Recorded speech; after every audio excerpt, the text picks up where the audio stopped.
c'est à propos de il y a des indications de ponction biopsie. Je t'entends.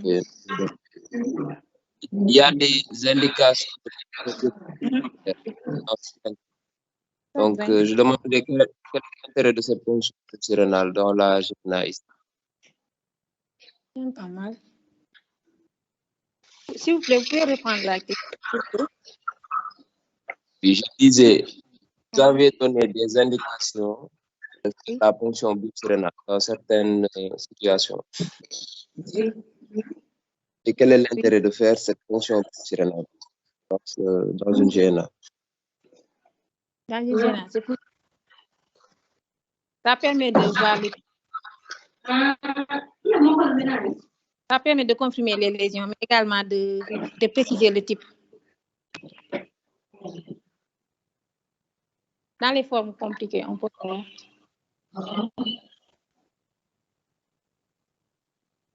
Et si le professeur a des... C'est trop facile, hein? Mais c'est une question pertinente. Hein? Oui. La biopsie est un geste invasif. Donc, normalement, on ne devrait pas la réaliser, on ne peut pas la réaliser systématiquement chez les enfants qui ont... On ne devrait pas la réaliser chez les enfants qui ont une bonne évolution. Mais effectivement, vous savez que la GNA est une lésion histologique. Si on considère le mot étymologiquement parlant, glomérulonéphrite aiguë, ça veut dire qu'il faut avoir la preuve histologique. Mais la preuve histologique n'est pas nécessaire dans la majeure partie des cas. Maintenant, les situations énumérées à l'écran comme ça, effectivement, au cours de ces situations-là, il y a intérêt de faire la biopsie rénale, non pas pour confirmer la glomérulonéphrite, parce que dans ces cas-là, la glomérulonéphrite est toujours là, mais pour rechercher des lésions supplémentaires. Parce que c'est quand il y a des lésions supplémentaires qu'on a une évolution atypique. Donc, la glomérulonéphrite elle-même ne nécessite pas de biopsie rénale pour confirmation, mais lorsque son évolution est habituelle, on peut aller faire la biopsie rénale pour rechercher des lésions supplémentaires. Et ce sont ces lésions supplémentaires qui font toute la gravité d'une GNA qui n'évolue pas très bien. Donc, il faut d'abord avoir la preuve médicale de ces lésions-là, ou bien la preuve histologique de ces lésions-là.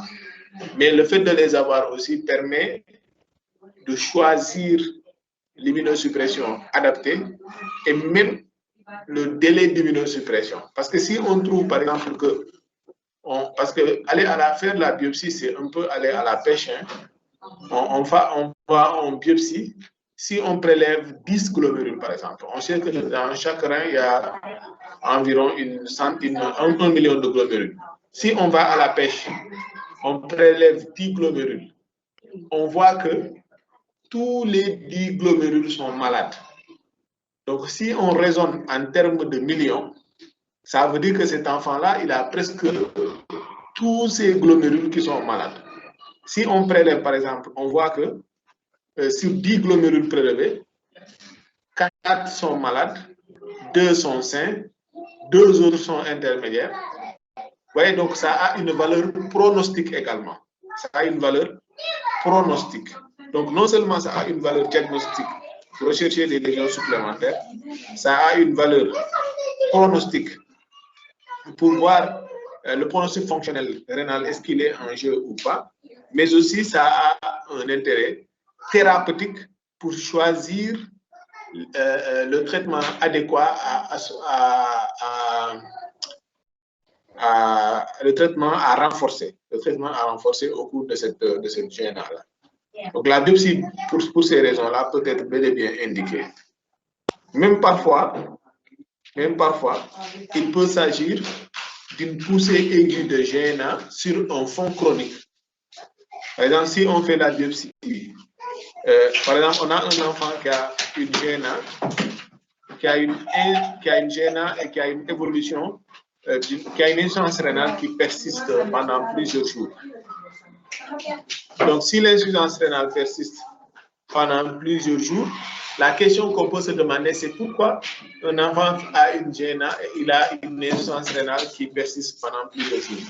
Donc, le seul fait de faire la biopsie, par exemple, permet de trouver des lésions de base, qui sont déjà chroniques. Ça permet de redresser le diagnostic et de dire que cet enfant-là avait fait, par exemple, une poussée aiguë de GNA sur un fond chronique. Est-ce que vous voyez? Donc, on peut avoir, la biopsie a vraiment un intérêt dans le diagnostic, dans le pronostic, mais aussi dans le choix thérapeutique.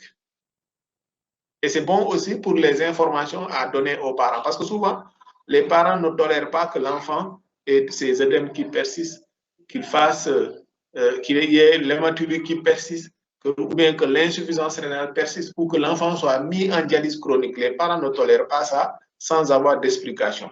Mais quand tu as la pièce histologique devant toi, avec les explications claires, tu parviens à convaincre les parents et les parents peuvent accepter la maladie de leur enfant. Donc, c'est aussi une manière de participer à l'information médicale.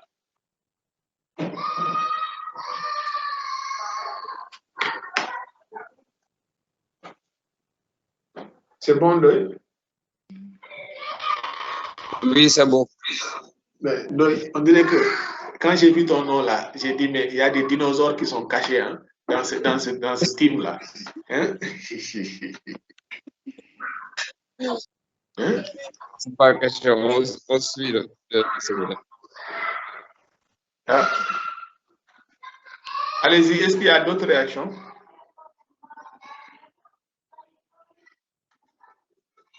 C'est pas mal structuré le cours. Maintenant, c'est que vous ne faites pas trop appel à notre pratique. Pourtant, on a publié des travaux sur les glomérulonéphrite que nous retrouvons chez nous. Hein. On a même réalisé des biopsies rénales. Je pense que parfois, il faut faire appel à ces travaux-là. Comme je vous l'ai dit dans le premier cours, c'est important de partager les données locales. Parce que vous partagez les données de la littérature, mais les données locales, vous les oubliez, quoi. Il y a suffisamment de matière maintenant. Et si vous tapez dans Google Scholar, n'importe quel thème de néphropédiatrie, je pense qu'au Sénégal ou bien en Afrique subsaharienne, on a maintenant des données. Donc, vous pouvez utiliser ces données locales à tous les niveaux du cours, au niveau des généralités, au niveau de la sémiologie. Par exemple, si un médecin s'est amusé à faire un résumé du tableau clinique des GNA qu'il reçoit dans son service, vous pouvez l'utiliser après votre chapitre de sémiologie. Vous pouvez dire, docteur Ndoye, dans son service, avait trouvé que les GNA se manifestaient comme ça, et puis vous donnez les proportions. Si docteur Ndoye s'est prononcé sur à donner des explications et tout, vous faites appel à ces explications-là. Ça permet d'enrichir votre cours. Mais le cours est un peu trop c'est vrai que c'est didactique, mais utiliser l'expérience locale, parce que nous, on a des cours, par exemple pour l'histologie, ramener l'histologie. Voilà, l'histologie, ça, c'est la littérature. Or, nous, on a des données, hein. On a des données et tout. Donc, si vous tapez sur le truc, vous allez trouver des données locales. Mieux vaut utiliser des données locales parce que ça vous permet de vous coller plus à la pathologie. Mais effectivement, c'est ce type d'histologie-là. Sur la première image en haut,